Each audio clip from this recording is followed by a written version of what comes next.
All right, we're live. Okay, everybody ready? Okay, well, how about we'll do roll call? Emily Doran here. Pat? Nope. Hey there, Pat?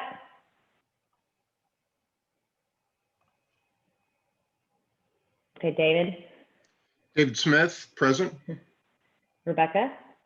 Rebecca Thompson, present. Pat, can you hear us? I think he's frozen. He's present. And then Megan? And Amber and Ashley are here, and Bobby's getting, oh, Pat left us, okay. He'll come back.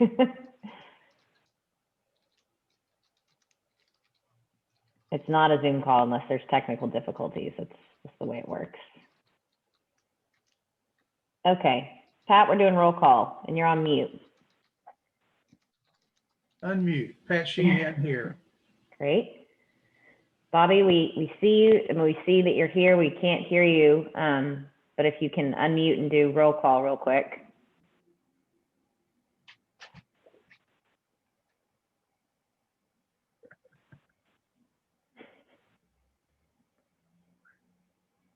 Bobby, can you hear us?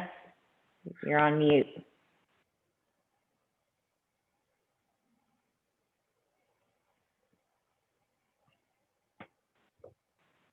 Okay. Do I need to wait until he says present? We actually have the quorum without him, and he said he might be 10 minutes late in his email, Okay. so he might be Oh, joining us okay. soon. So Perfect. Okay. Okay. Okay. So let me, forgive me. I've got the agenda. I'm sorry. 1 second.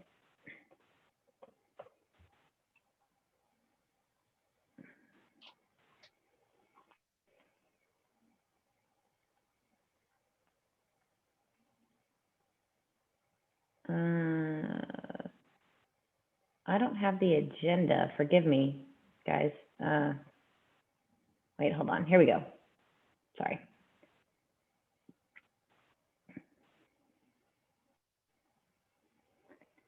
So I think the first part right is for public comment. Is there any public comment? at this time, we don't have anybody else on the line besides the board and staff.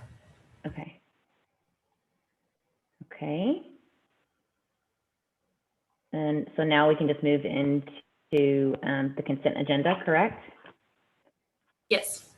Okay. FYI, I'm on now. I'm just having trouble with audio, but I'm here and on.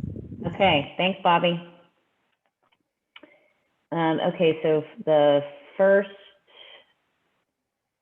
consent agenda is discussion and possible action on the minutes from the January 14th, 2021 RCDC meeting. A motion to approve? That feels like that was 100 years ago, I'm not gonna lie. I'll approve, make a motion to approve. Thanks, Bobby. Pat Sheehan, second. Thanks, Pat. So motion approved. So now we'll get into the regular agenda. So did everybody get an opportunity to rewatch the video that Ashley sent out about Lance Thompson's presentation to the council on potentially a milk and cookies in Rollingwood?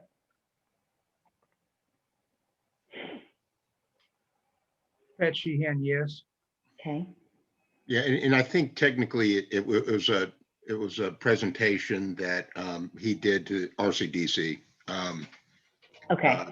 Oh, you're right. You're right. It was RCDC, David. Yes, Yeah. forgive me. You're right. No. I think you. No, I hate to correct you. I think you just No. misspoke. But I was there and I remember it well. So I Yes. sat there again. Yeah. So this is just for this first item is discussion review the February 2020 presentation to RCDC by Lance on milk and cookies. So, open it up to initial thoughts. I have some initial thoughts, but I'm happy to. Barry's on his way. He's delayed, but he'll be coming. Anybody want to start?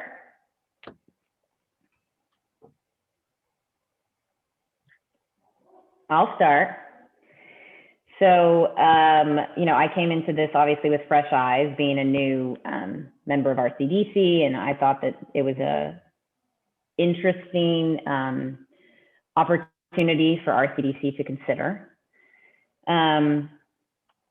I did a little bit of digging also too into the retail study and the foot traffic to the park. I also spent some time actually talking to Lance and going to his Milk and Cookies. I visited the one in Houston several times for my job, but also the one here in Austin. Besides the fact that I love their cookies, it is a pretty cool little walk up, grab a snack, a coffee. They have very good breakfast food there as well, and then go on about your day and your business. So it's an enticing, I would say, opportunity for us to definitely dig a little deeper and discuss potentially bringing that to Rollingwood. So those are my initial thoughts. Hey Barry, you're on. I am here. Great. We just started just opening conversation around the video from the previous RCDC presentation. Lance and I just gave my initial thoughts. So feel free to jump in, or if anybody else wants to jump in, go ahead. And I'm happy to jump in as well. And I've kind of been, I was at the initial presentation, and I've done the same as you, Emily. It's the original Milk and Cookies, at least the original one was in Houston. The one Milk and Cookies in Austin is in Bricker Woods, which is the neighborhood where we lived prior to moving to Rollingwood. And it is a very, very cool concept. And I think it really fits into a neighborhood profile. And that's kind of one thing that with use of the park, particularly baseball, but then also increased family use, everything else. One of the things that's been discussed is, there actually is behind the Hatley 1 and behind the restaurant facility there's actually a spot that was kind of envisioned at one time as a kind of a concession area, which really hasn't been used or utilized. I also, come at this from, my background in DC with Department of the Interior and, overseeing both Fish and Wildlife Service, but also the National Park Service, and dealing a lot with national parks and concession contracts. And, I know that there's been a lot of, I know that there's been conversations with a couple different groups about, possibly doing something similar to this as both an amenity of the park, but also frankly, a revenue source, potential revenue source also to put money back into the park for park improvements, where we'd have some more flexibility. And, one of the things from, working with concessionaires, from a national park standpoint, everything from, Yellowstone and Yosemite to, concessions on things like Golden Gate National Park is, if you do it right, it can be a very real amenity, very real community visitor service if you do it in a thoughtful and deliberate way. And I know that there was a lot of kind of community, I think that there was some community skepticism at, oh my gosh, are we trying to commercialize the park? Oh my gosh, is this thing being done, behind closed doors? And, I think there are a lot of misperceptions going on there. But one of the things about, structuring negotiations, doing it under a, concessions like, contract is you can really do it in the end product in a very transparent way and very mindful of things, because I think we do need to pay attention to things like, okay, basically making it a win-win solution for both, Milk and Cookies as a business, but also us trying to keep community feel, trying to keep the park a park, but also looking at it from the perspective of the perspective of, looking at things like, well, what's this going to do with traffic? What's this going to do with safety? Because I think, one of the things about Rolling One, one of the things I think, at least me as a parent, is I'd like it to be a place where, my kids could, go with friends and ride their bikes there. And go get a snack, or go meet with friends there, or I could go there in the morning and get a cup of coffee. And certainly the one in Briker Woods lends itself to that. I've not been to the one in Houston, but I've heard just raves about it. And I know also, kind of an aside, Houston parks have done something similar to some of their park settings to basically allow kind of a public-private partnership, which is really what this would be, to basically create an amenity there, and someplace where you could, sit outside and enjoy the park setting, whether you're just enjoying kind of being out and having a little bit of, open space while you sit and have your, cup of coffee or dessert or whatever, or whether it's, you're out there watching, your kids play baseball. So I think it's something that, has a great deal of promise.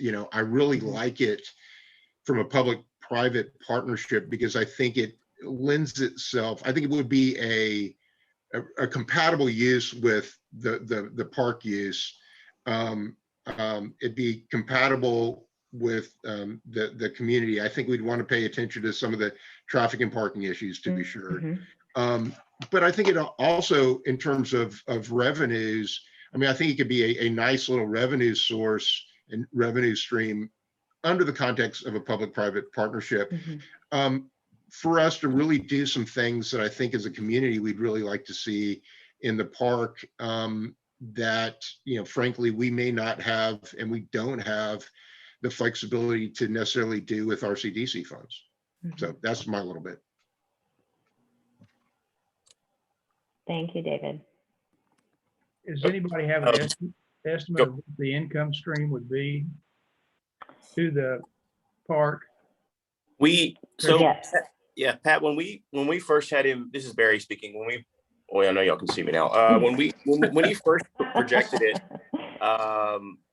when he came and presented, he talked in numbers of kind of what his current gross and net income was, and we spoke to kind of an estimation. Emily may have some more specifics, but at a very fundamental level, it's enough to fund kind of what some of the park projects, which is really, to me, the biggest benefit, aside from being able to go to a place like Milk and Cookies, not too far from here. But it's really a way for the park itself to be, I guess you could call it self-sustaining, because RCDC kind of will bring in this partner who, I don't know if you remember if you're on the call or not. This is a long way of answering your question, but he did feel very much like a partner versus an entity trying to come in and just make some money off of us. He is very much into connecting with the community and building trust and kind of a gathering spot like you'd see in the Briker Woods area for us here. And so I believe his estimates was north of, I believe, of 75,000. Correct me if I'm wrong, but it was enough to fund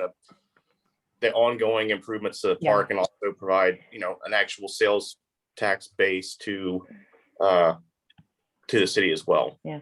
He told me, Pat, on average, the Austin location, pre-COVID was about $1 million in sales. The average ticket was about $14, $15. Now amid COVID, it's almost $1.5 million. And then the other part of this too, we don't want to forget, is that he would pay to put up the structure. He's very focused on that it fits in with the community look, and then pay rent.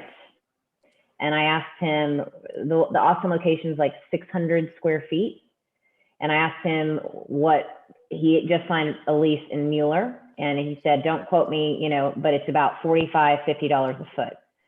So that's almost $26,000, $27,000 of rent on top of the sales tax from the sales of things there. The other part of this too, that I think is important, David, to your point, is they want to employ local kids with jobs, which I think is really cool. He's also, it is open 7 days a week. So it is a talking point kind of with him on when the park hours and closing at an appropriate time, and the cleanup of the space and making sure that he doesn't want it to stick out like a sore thumb. He wants it to sort of flow into what the neighborhood looks like, the feel of it, and that it's truly a walk up place and walk away. And I encourage, if you haven't been to the one in Austin, it is truly, they have a few parking spots, but it's housed in an area where there's shops. And so most people are parking and going to the shops, and then they're going to get a cookie or a water or soda or coffee, and then driving away or walking up or riding their bike there. Again, long-winded answer to your question, Pat. Okay, well, what I was thinking was not only rent, but some sort of percentage of the sales would go to the RCDC, go to the park, Mm-hmm. and I guess would be dedicated, that any funds, any rent he pays and any funds that generate for the park is dedicated to the park, and the city of Rollingwood doesn't use those funds for something else. I think you got to put that in there if you want anybody to be in favor of it. Sure. No, that's a good point. Yeah, go ahead, Dave.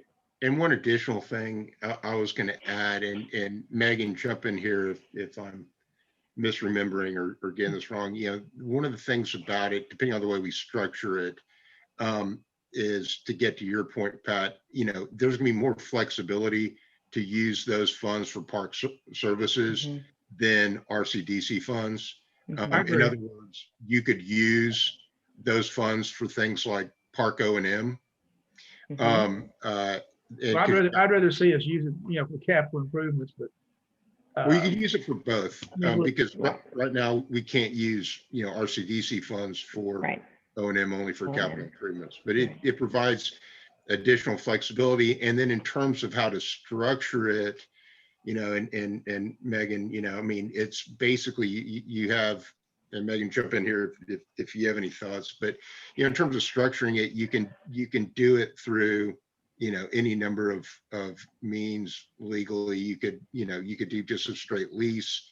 You could do perhaps a license agreement, or I'm not sure on a municipal level what our abilities to do some sort of concession contract which would essentially be kind of a license kind of agreement. But basically you could really spell out and get very specific about everything from hours of operations to cleanup obligations to being prescriptive on the square footage. You can even be, pretty prescriptive about, hiring local kids, et cetera. So, I mean, there's a lot you could build in a way that's also going to be transparent to the community about, the exact nature of the business agreement. Would this be a new structure, or would he be using the existing structure? It would be a new structure that he would pay to build. And it'd be a permanent structure? Yes, sir.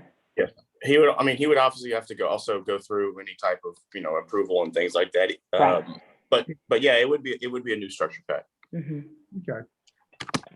What is the major pushback on having something in there? Because it to me, it looks like, hey, it's a great idea to raise money for the park or whatever else we're going to do.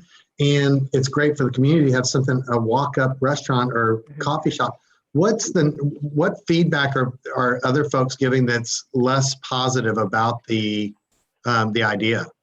So just to, this is Barry again. When we had the initial meeting, a lot of it, there was concerns around the timing, like the actual time it was open and kind of the noise. But a lot of that was, I don't want to say hearsay, and that's not the right word, but we didn't really truly have like an open debate with community members, or at least a kind of a town hall type setting. So it was more so rumblings or just community feedback that I think maybe some from council or the mayor had been in contact with certain individuals. I don't know those exactly who. And so that was, and I think rightfully so, regardless of whether or not, there was a loud voice or not. I mean, those are valid concerns, right? So as we vote to hopefully move forward with this, I think that's the things that we need to make sure kind of in our next meeting that we take into account is just if we do something like this, how do we make sure we address the city and the residents' concerns around noise and parking and operation? Like, what does that full end-to-end contract and operating agreement look like? Because we do want to make sure that it's not it doesn't commercialize the park to the point where it's an inconvenience or a hindrance to anyone in the community. So it's less about, was it less about the actual having a restaurant or a coffee shop there and more about just the transparency of getting there and addressing concerns? People are like, oh, great, I'd love to have some coffee. Well, no, I would not say that. I think it's maybe both, because it's a big change for the park, right? And for the city to have like a commercial entity within the park, which is kind of our only like true sacred ground where we don't have anything going on, right? So it's like a peaceful area. And so it's a combination of both, making sure that it doesn't cause any issues of people that want to use the park, but also that there's a lot of residents around the park that, you know, they don't want to have like a loud, noise issues. Again, people loitering, that kind of stuff. A lot about people parking and blocking traffic. I mean, I don't know if, I don't think any of us live too directly across from the park, but you can understand those concerns where you just have fair a enough. lot of people coming, right? So. Yeah, and Barry, I think you hit the nail on the head, but I think a lot of it was, a lot of people heard about it, but not actually heard the pitch or the presentation. Mhm. So I think there was kind of a lot of fear of the unknown. Mhm. And, I think the general presumption is, well, we don't know what it's going to look like. We don't know how big it's going to be. We don't know what the hours of operations are going to be, if it's going to be open late. Traffic was, a main concern, both from a parking standpoint, but also, well, are people going to be coming from outside Rollingwood? Is it going to increase traffic? And, is it going to become more crowded? This is kind of our peaceful area, like Barry captured, is it going to become more crowded? Are we going to kind of create, traffic parking problems for our community? And then also, I think there was also a little bit of initial pushback on some people who said, well, and this is just someone coming in and trying to profit off the park, and, the city just trying to, cut a deal so someone can make money off of our park, so the city can make a little bit of money, which is, why I talked about, the concessions concept and the ability or the license agreement concept, and the ability to make it a very open and transparent process in terms of the terms and expectations, plus also the benefits. But, I think, hours of operation, traffic, parking are going to be things that we're going to need to pay attention to. Well, I will say this, we go to the tiny milk and cookies right there on 35th Street, 38th Street, whatever that is, quite often because my daughter goes to school right there. And it's about as non-intrusive as a restaurant or a coffee shop can possibly be. I mean, I think most of their traffic is walk up. I personally prefer a hamburger shop or a hot dog stand, but everybody else I think likes coffee better than I do. And I think that maybe the difference too, and please, David and Barry, if I'm wrong on this, is that if we can really talk about it in a way that how this funding can impact the park and the park master plan, that, Bobby, was an issue. From my understanding, just talking to people in the community of the previous time this was presented, it was like, oh my gosh, the sacred ground of the park is going to be taken over by Big Brother, and we're going to lose part of the park. And that's not the piece of it. It's that this is an opportunity to fund things within the city, but also really help the park master plan. And one other thing, I think, Emily, you mentioned it, is one of the things I will say about Lance is, and you mentioned about him getting invested in the community, being a part of the community, et cetera. I mean, they've absolutely demonstrated, that commitment both in Houston and in Bricker Woods. But also, the thing about Lance is he's the kind of guy where, if we were to move forward, he's also going to make himself available, for things like, if we needed to have a town hall, city council questions, et cetera. Because, part of it is since he's going to be building his own, own freestanding structure, albeit it's going to be, and I can't remember, would you say the average footprint was, Emily? 600 square feet. 600 square feet, which is not Nothing. big at all, but it's still, it's still a capital improvement that he's going to be, Yeah. making an investment in.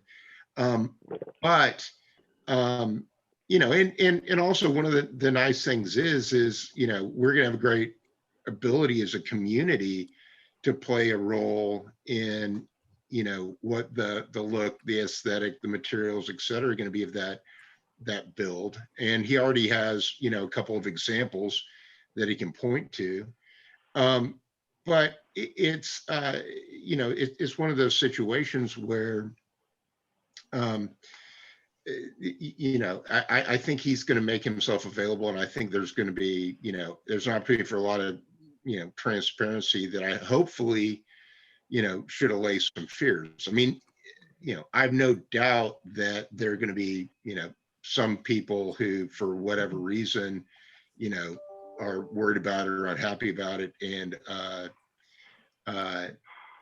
going to kind of, maybe be a little grumpy about it. But I think we can hopefully sway a lot of that by, transparency in the process. Why do they, is the existing space just not big enough for what they need? Is that why they don't want to just move into that instead of building? I think that's part of it. I think his space isn't big enough for what they need. I think that they would need other, as I understand it. I mean, the nice thing for them about a purpose-built, 600 square foot is they're able to basically put in what they need to operate out of that space better. It also meets their aesthetic better. And, I have not been in that space in the park in a while, but I think at least part of it's being used for storage right now anyways. And so I think the purpose-built model, I think works on a number of different levels kind of for them better. So what happens in the worst case scenario, which I don't think any of us expect to happen, but let's say that it's Rolling Woods overrun with all kinds of traffic we don't want, and there's unsavory people walking around, and there's all kinds of noise complaints and all that kind of stuff. Is it just we sit through it for a year? I mean, obviously we work with him to try and remediate that, but then if that doesn't work and it's just a disaster, then in a year we just don't renew the lease. Is that what happens? Or those are deal structure issues, and it's all about how we structure the deal. And in any sort of agreement like that, whenever you have exits, you want to make sure if there is a legitimate need to exit, you have a chance to cure, you have a chance to make alterations, but also you have exit strategies that basically would make either side whole on the back end. I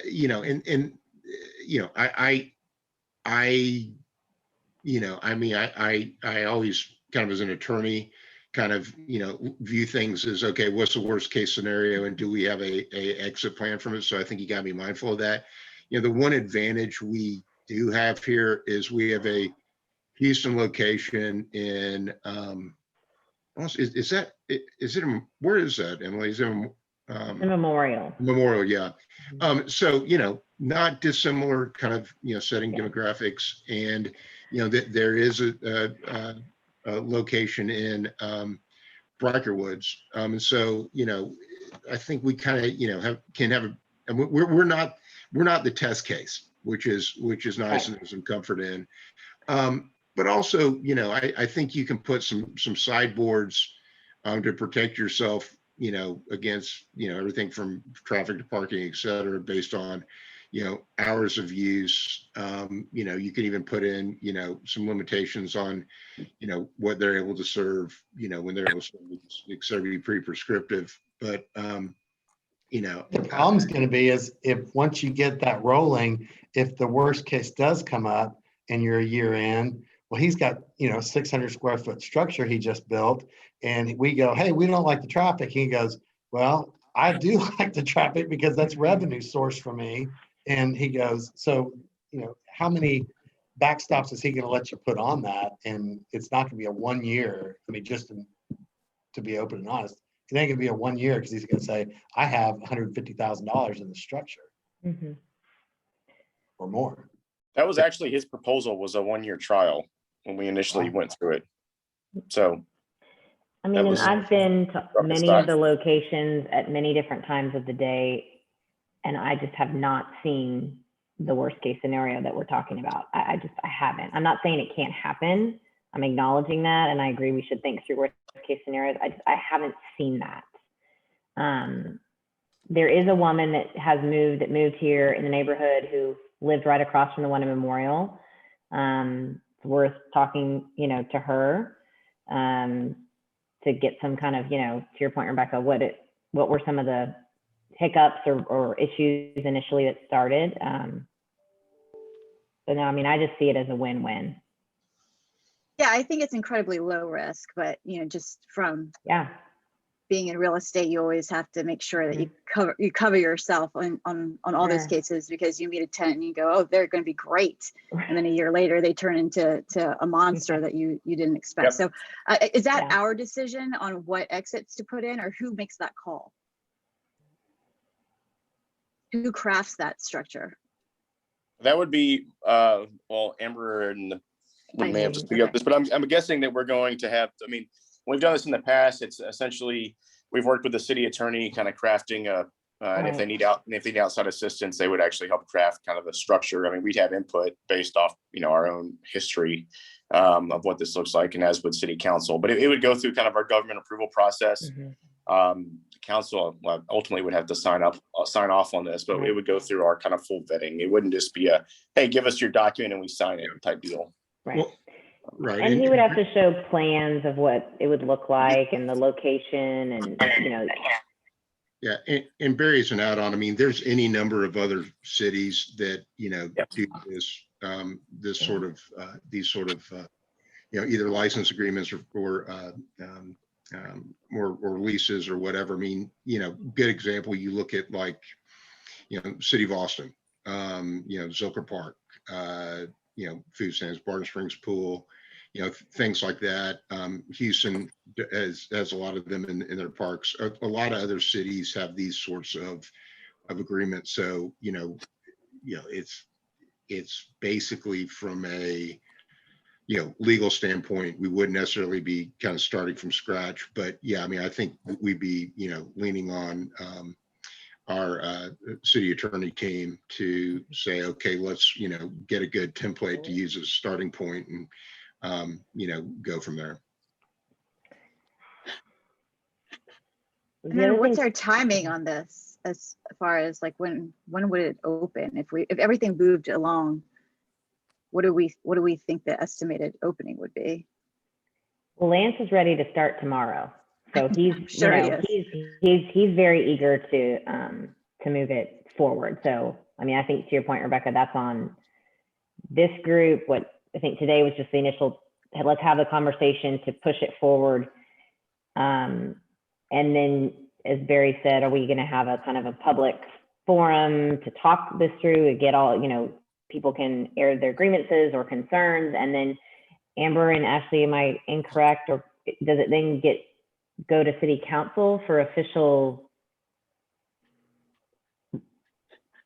action? Or in the past, as with the other lease that the city has, the park commission has traditionally negotiated or worked on that lease, and then it's gone to the city council for ultimate approval.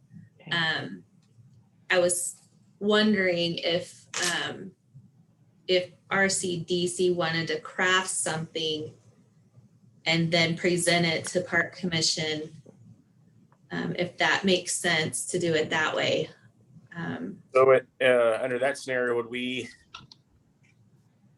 we working with likely our city attorney, then help basically get this almost to the finish line and then get them to a point where they can look at it and say if they like it or not?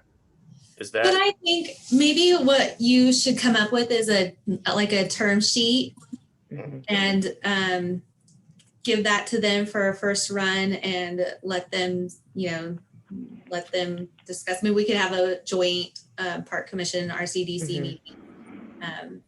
Yeah, I guess what I Yeah. don't want to happen though is to go, I don't want to, from my standpoint, I think it'd be a mistake to push this through without having anyone in the public able to kind of talk through this. So that's to me, our biggest hurdle. I think we can come up with terms that are amicable for both sides, but it's a matter of whether or not the community will support it from a actual support standpoint, not from a financial standpoint. So Right. So when that's is why that I'm post saying, term? Okay. yeah, you could come up, RCDC could develop the term sheet and then present it to the Park Commission, which would be held in a public meeting forum. Okay. I'm sure they have ideas about, they'll have ideas about what you present as possible options, and then come back to you with, no, we like this, we don't like this, we want that. Here's how we feel about hours of operation.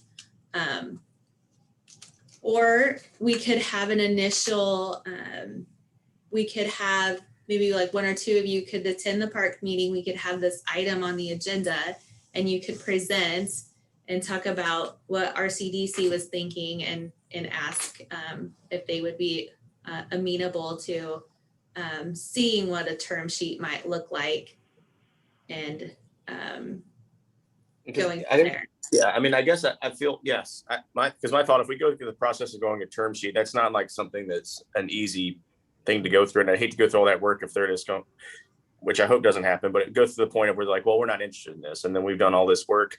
He's done work on his side, and we've done work on our side, engaged, different parties and stuff. And then all of a sudden it's like, hey, we're not interested in this. Well, surely at this point, somebody from the Park Commission has heard wind of this. I mean, has there been any discussions on their side and where they feel like we sit? I've had a conversation with someone that sits on the Park Commission, and the biggest feedback I received was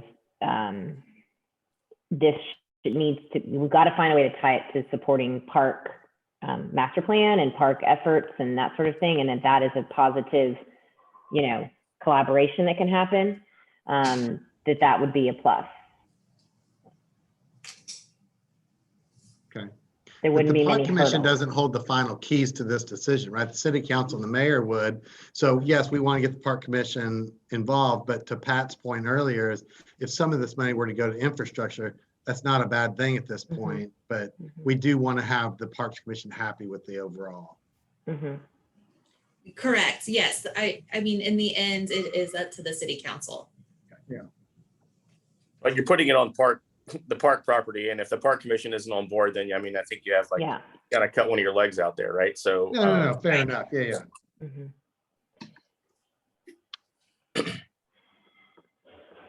All right. Well, so all that being said, I mean, my thought out of this, and I think it's changed a little bit, Amber, was that we would make a motion to try to proceed with the gentleman from Milk and Cookies on kind of coming up with how I wanted to move towards like an open debate, but it sounds like we need to actually have the term sheet first, right? Versus having this like a community town hall type situation. It might be better actually to have term sheets too, so everyone understands what's being presented and proposed and what are our guidelines, and then get feedback from that. So that actually might be a better way to go. So is that going to be our next step then, Amber? Yeah, I think if RCDC thinks that's a good next step, sounds like y'all want to get public feedback from the Park Commission before you move forward. I think that makes sense.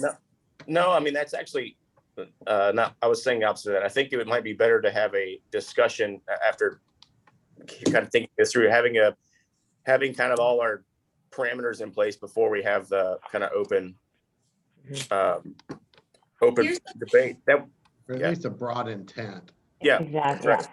Yeah, here's a thought too. The council can push things to the commissions to work on. Maybe it's appropriate for RCDC to go to the city council, present, and ask that they push the concept to the Park Commission to consider. Or Megan's got some other, there's all sorts of ways we could get this done. We I think could, that being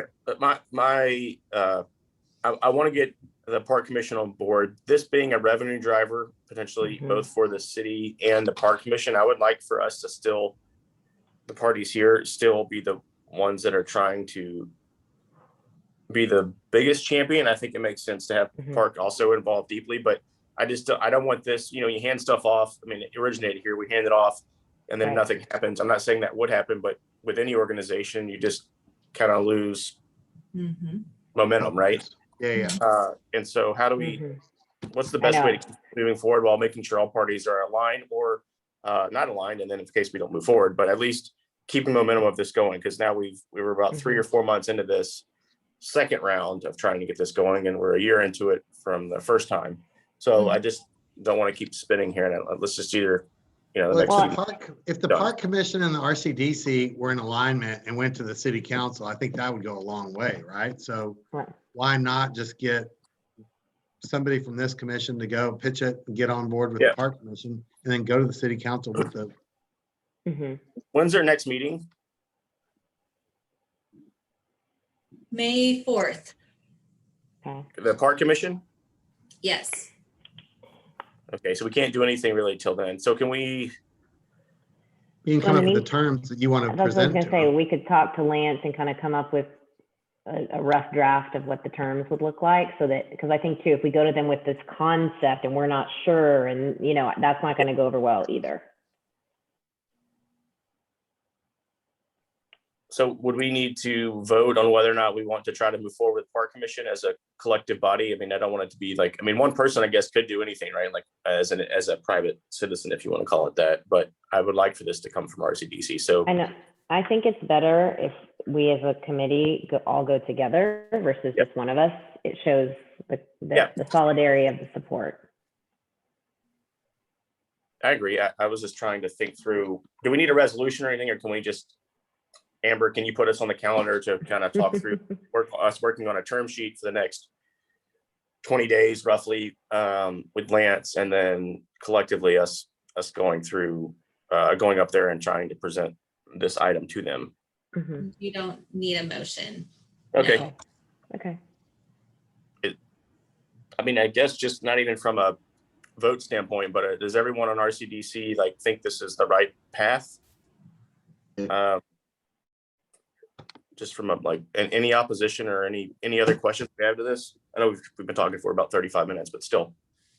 And if you wanted to move faster, and you wanted the council to kind of direct the conversation, we could get you on the April agenda for council, and it's April 21st. The one question I would ask though is, do you want to open this up for a bid from different entities that may want, instead of just going in with milk and cookies, do you open it up to whatever it may be? We may not allow for certain types of restaurants, but do we at least accept proposals? Or is that just muddy the waters too much?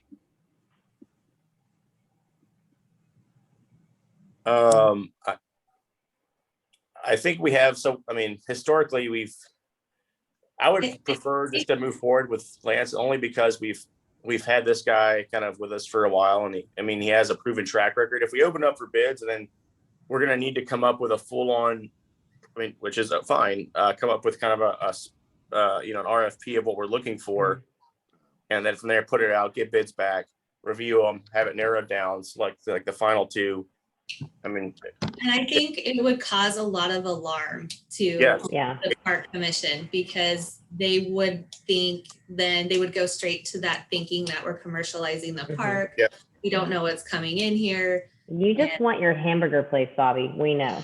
Just go to McDonald's. Maybe you can have a secret menu with a hamburger, Yeah, somebody you never owes me know. some McNuggets along the way. Let me just say. Hey, who's to say if this works, right? There could be another opportunity. I mean, really, I think it's just getting the community on board, having there's no unknowns, right? Everything's transparent and above board. If No, and I do agree that this is the least intrusive and it's, you know, hours wise, it makes sense. You're not looking at dinner. So I get the premise for sure. I just wanted to.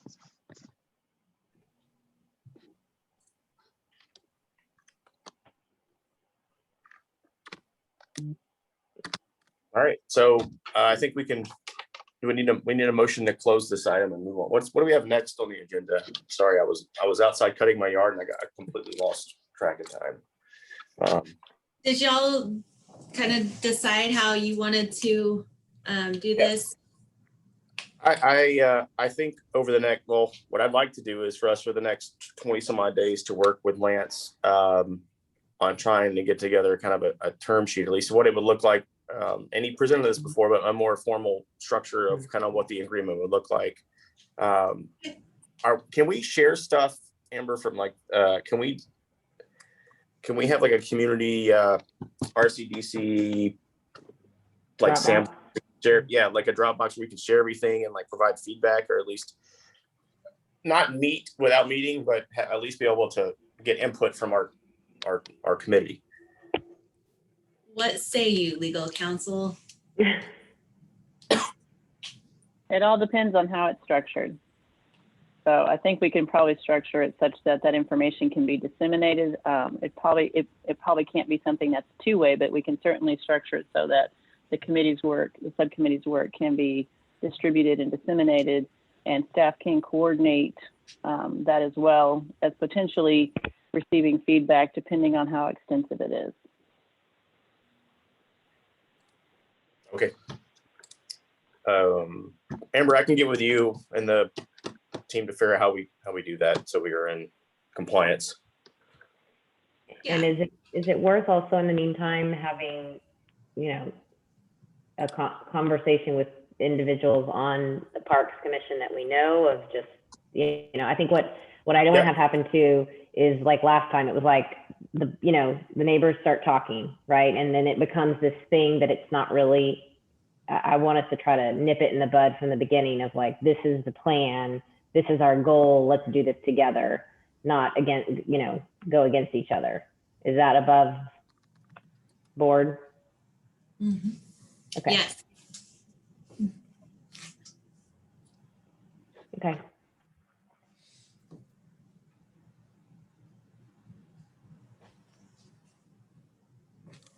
All right. So All right. I think that was we also have the review the financials, but I don't know if I missed that or not. Other than that, I think we're good to go.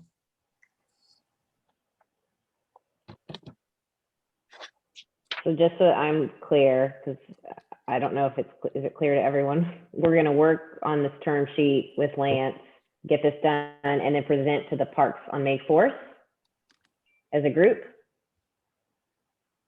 Yes, that was. Okay, just making sure. Okay. I will then before that meeting reach out and see how many board members will be attending. If we do have a quorum there, we will need to post for a meeting.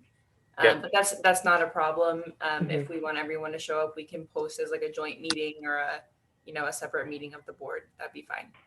And what time of day is that meeting? They're at 9:30. On May 4th, okay. They're the first Tuesday.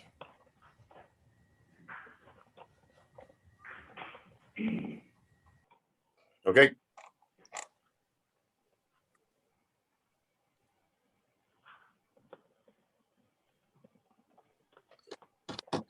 As I'm thinking through this, is this something that you would want? You develop the term sheet and kind of the concept plan, I guess, more so than the term sheet. The concept plan, is that something you would want RCDC to take a vote on before you present to the Park Commission? So that way, like two of you could go and present it, but they know that you all are on board with the concept. Yeah, I mean, I'm fine with us doing that. So, I mean, assuming everyone has now reread the concept plan, that was part of kind of into the presentation to some degree. So, just wanting to, I don't know. I mean, I don't have an opinion if we need it or not. It sounds like we're all on board. If we need to have an official vote on it, that's fine. But let's just make a motion to, I'll make a motion to draft a plan to take to the park commission with a letter, with an intent to bring in cookies and milk and cookies. Second the motion. okay. And then we'll need to, all in favor? Pat Sheehan, aye. Emily Doran, aye. Dave Smith, aye. Rebecca Thompson, and I. Bobby Very Hempling, aye. Yep. And Barry Del Cambria, aye. So Okay. motion passes. Awesome. All right, we are good on that. So now I think, Amber, we're good to move to the next item on the agenda. It's the financials, Barry, and then upcoming meetings. Those are the last Yep. two things. Yeah, do we, are the financials available to be presented, like to be talked through, or are they just gonna be shown? Yeah, Pat, you want to give? Sure. They're in the packet. Yeah.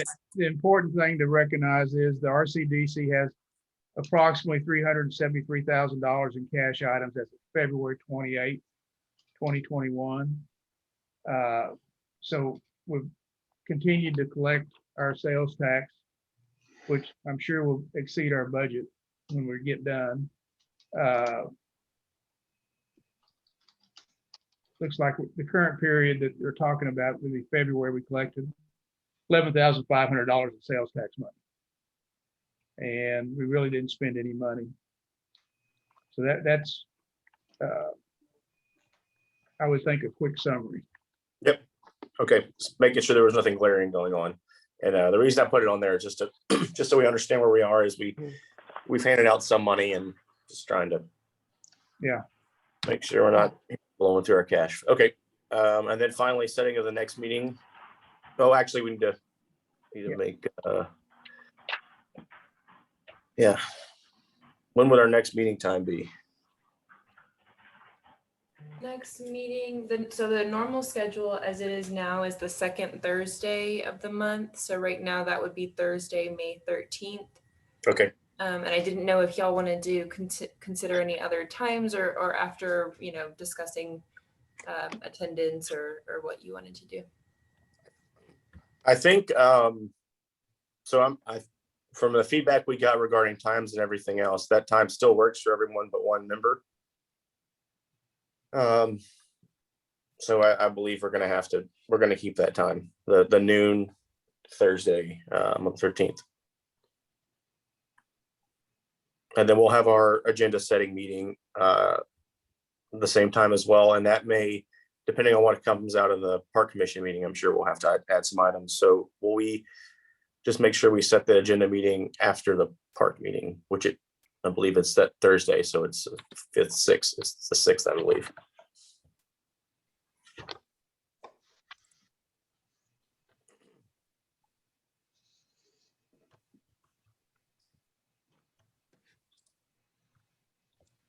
Did we need a motion to approve? No motion necessary. Oh, okay. Okay. We need a motion to adjourn. Yes. I make a motion to adjourn the meeting. Pat Sheehan.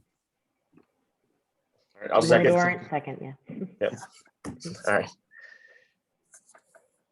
Okay. Yep. Thanks, everybody. Thank you.